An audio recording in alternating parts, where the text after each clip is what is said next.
Au sommet mondial pour le développement social, le président Félix Tshisekedi a défendu une vision du développement centrée sur la dignité humaine.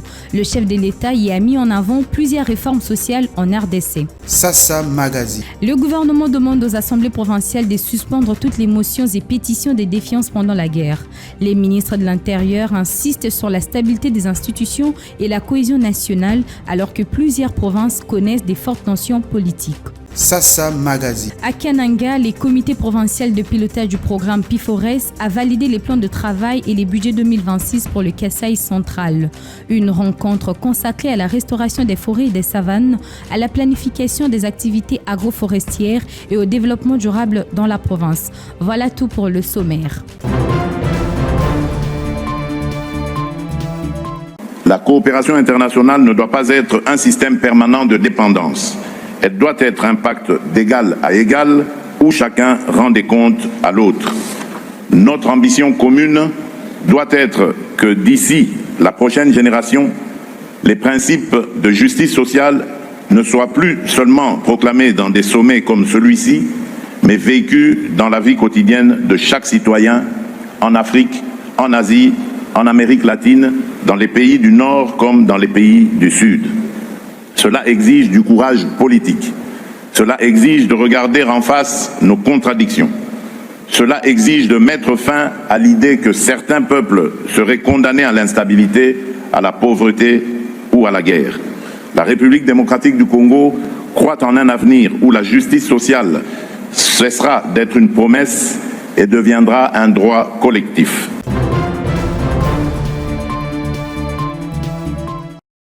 Dans les grandes salles du Palais des Nations à Genève, en Suisse, s'est tenue du 3 au 5 novembre 2025 l'Assemblée générale annuelle du Forum intergouvernemental sur les mines, les minéraux et les métaux, IGF en sigle, sous les thèmes évocateurs de l'extraction à la création de la valeur ajoutée. Cette édition a réuni des représentants de gouvernements, d'entreprises et d'organisations internationales venus partager leurs expériences sur la transformation structurelle du secteur minier. Les députés nationaux, l'honorable Thierry Moulumba Mpandangila, initiateur de la loi cadre sur la transformation locale et le développement des chaînes de valeur des substances minérales en République démocratique du Congo, était invité à prendre part à ces grands rendez-vous internationaux. En tant qu'initiateur d'une proposition de loi en République démocratique du Congo sur la transformation locale et le développement des chaînes de valeur des substances minérales, j'en ai profité tout au long de cette conférence pour pouvoir échanger avec le département juridique de cette organisation. La délégation congolaise a également été représentée par les professeurs Jean-Marie Kandantumba, conseiller principal du président de la République en charge des mines, hydrocarbures et énergie, qui a pris la parole en tant que panéliste lors de la session consacrée à l'exploitation responsable des métaux, de l'énergie renouvelable. Il est question de travailler selon la vision du chef de l'État qui vise à ce que la transformation locale puisse être aujourd'hui le narratif en RDC. À travers la loi cadre sur la transformation locale et le développement des chaînes de valeur des substances minérales, l'honorable Thierry Moulumba Mpandangila porte une ambition claire, celle de repenser en profondeur l'industrie minière et de redessiner les commerces mondiaux des minéraux afin de faire des ressources locales un véritable moteur de prospérité nationale et d'assurer une redistribution équitable des retombées économiques au bénéfice du peuple congolais. Ces leitmotivs s'accommodent parfaitement à la vision du président de la République, chef de l'État, son Excellence Félix Antoine Tshisekedi Tshilombo, qui a juré de ne jamais brader les richesses de la RDC.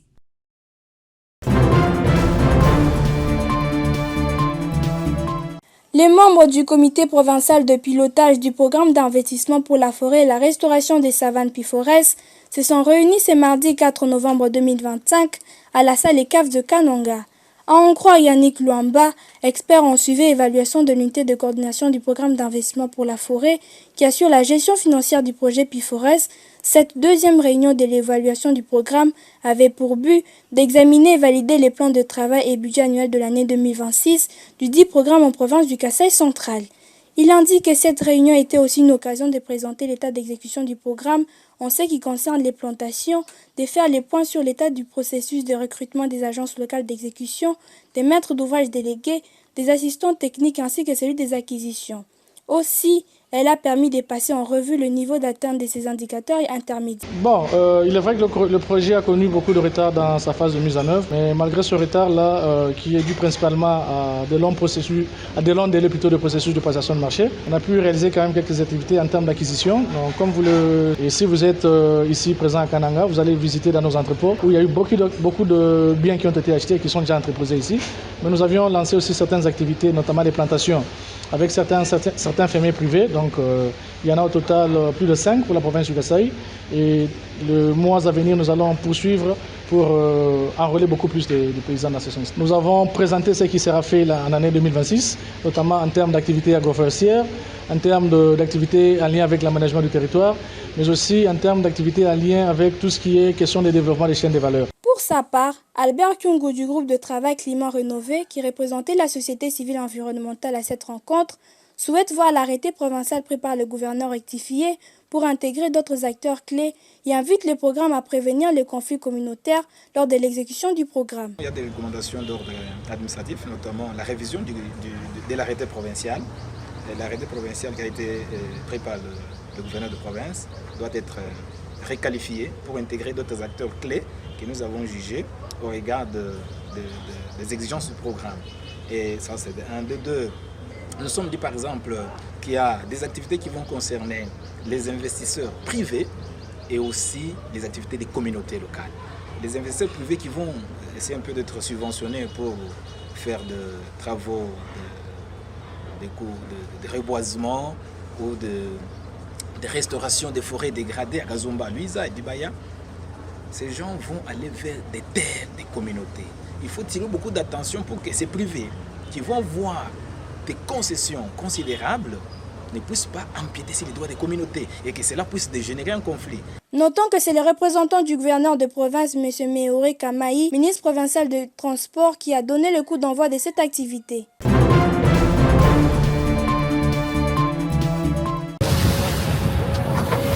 Face aux inondations récurrentes qui paralysent la capitale, le ministre des Infrastructures et Travaux publics John Banzalunda a conduit ce mercredi une descente musclée sur le site Pont Kabu, à proximité du stade de Martyrs, sur le boulevard Triomphal. Objectif, constater l'avancement des travaux de désengorgement et annoncer la riposte ferme contre les constructions anarchiques qui obstruent les voies d'écoulement des eaux. Les fortes pluies tombées la veille ont une fois de plus révélé les failles de l'aménagement urbain. Malgré les efforts en cours, certaines zones de la ville ont été submergées, notamment autour du boulevard Triomphal. John Banzalunda a rappelé que son ministère agit dans le cadre d'un programme ambitieux de modernisation des infrastructures initié sous la houlette du président de la République, Félix Antoine Tshisekedi Tshilombo. Il a déclaré être en état d'urgence infrastructurelle, appelant à des actions immédiates pour restaurer l'ordre urbain et préserver la sécurité publique. Sur les ponts Kabu, dont le nouvel ouvrage sera livré d'ici 9 jours, le ministre a pointé du doigt les constructions illégales comme principale cause des obstructions d'eau. Gouvernement alelakate, gouvernement asala kamusala, yango tozo sala. Toye kotala, cause ya inondation ezali nini. Bandeko na biso oyo batongaki en désordre. Tokobuka bandako wana. Tokobuka yango po awa ezali kanal oyo mai ezoleka, mai oyo euti Bumbu, euti Selembao, euti Bandal, elekaka awa boye. Siko tango ekoma awa eza bouché. Eza bouché pona nini bandeko na biso batongi en désordre. Choix eza te tokobuka bandako wana, tozongisa kanal wana, mai elongwa na rivière Funa, ekoma na rivière Kalamu, rivière Kalamu tina fleuve. Toko sala dragage à fleuve. Pour la première fois depuis 40 ans, touti kosomba ba drag line. Ba drag wana yasika. Euti na bamboka mususu te, euti na Suède. Suède ezali numéro 1 ya kosala ba drag wana. Alors population tobatela banzela na biso. Bosoto oyo toza nango ekomi incompréhensible. Toko comprendre nango sute. Ekomi malade. Na kotia lisusu génie militaire. génie militaire tozo panzango na Kinshasa balokota bangomba oya salité nyonso balongolango. Le ministre Banza a annoncé que le gouvernement central a débloqué les fonds nécessaires pour entamer sans délai les démolitions prévues. Il a également instruit le gouvernement provincial, représenté sur place par le ministre provincial Moulumba, d'assurer l'application stricte de la loi.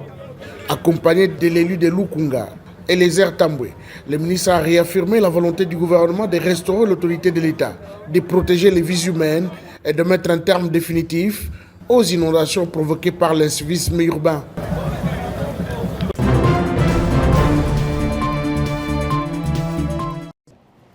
La haute autorité nous a instruit de vous communiquer sa volonté et sa détermination à stabiliser les institutions provinciales en cette période où notre pays est confronté à la guerre d'agression nous imposée par le Rwanda et ses supplétifs du M23 AFC.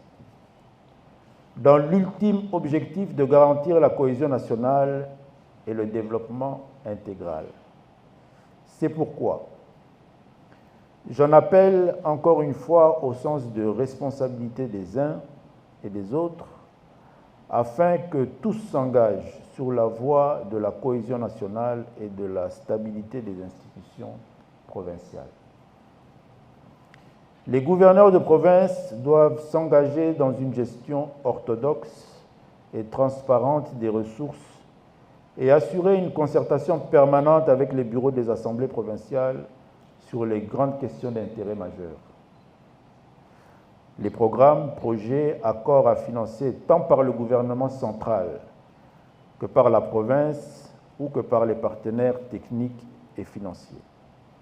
Les honorables membres des bureaux doivent conduire les assemblées respectives à adopter une résolution suspendant les pétitions et les motions pendant cette période de guerre. Cela étant, je voudrais, mesdames et messieurs, vous assurer que le gouvernement de la République ne saurait dorénavant laisser les provinces sombrer dans un cycle d'ingouvernabilité sans fin. Pour ce faire, toutes les mesures fortes seront envisagées pour garantir la stabilité des provinces, y compris le recours aux prérogatives extrêmes prévues par la Constitution de la République démocratique du Congo dans ses articles 197, alinéas 7 et 8 et 198, alinéa 10. En différé du calendrier international, la province du Kasaï central a célébré le 31 octobre la toute première édition de la Journée mondiale de la ménopause. L'événement, organisé par les réseaux des femmes ménopausées d'Afrique, a rassemblé plus de 200 femmes et quelques hommes dans la salle Monseigneur Lufuta Mujani autour d'un message central « Ménopause sans tabou, parlons-en pour mieux vivre ». Célébrer le 18 octobre, la Journée mondiale de la ménopause vise à sensibiliser sur ses effets. En 2025, le thème adapté en RDC est « Impact de la ménopause sur la santé globale ». Présidant la cérémonie, la ministre provinciale de la Santé Rose Kamweka a salué la force et la résilience des femmes ménopausées, rappelant que leur santé n'est pas seulement une question médicale, mais un enjeu de dignité et des droits humains. Elle a profité de l'occasion pour rendre hommage au président de la République Félix Tshisekedi pour son attention particulière à la cause féminine et au gouverneur Joseph Moïse Kambulu-Nkonko pour son engagement en faveur du bien-être de la population kassaïenne. Mesdames et messieurs, la santé des femmes ménopausées n'est pas qu'une question médicale, mais aussi une question de dignité, de respect et des droits humains. En ces jours symboliques, je voudrais adresser mes félicitations à toutes les femmes de la province, particulièrement à celles qui traversent cette période de la ménopause. Je les rends hommage pour leur force, leur résilience et leur contribution inestimable à la famille et au développement de notre société. De son côté, Jacqueline Chubwabwa, coordonnatrice provinciale du réseau des femmes ménopausées d'Afrique, a insisté sur la nécessité d'élever les tabous qui entourent encore la ménopause dans plusieurs régions d'Afrique. La ménopause n'est pas une maladie, mais une phase biologique inévitable dans la vie de toute femme.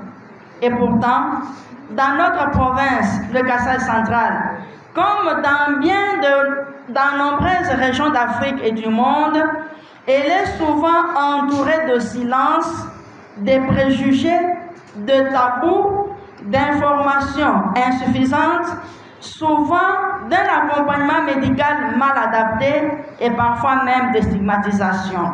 2 médecins de la ville ont également animé des exposés pour expliquer aux participantes les bonnes pratiques à adopter durant la ménopause et répondre à leurs préoccupations. 2 sonnettes présentées par les participants ont mis en lumière les violences domestiques et les rejets sociaux dont sont victimes certaines femmes ménopausées, suscitant une vive émotion dans l'assistance.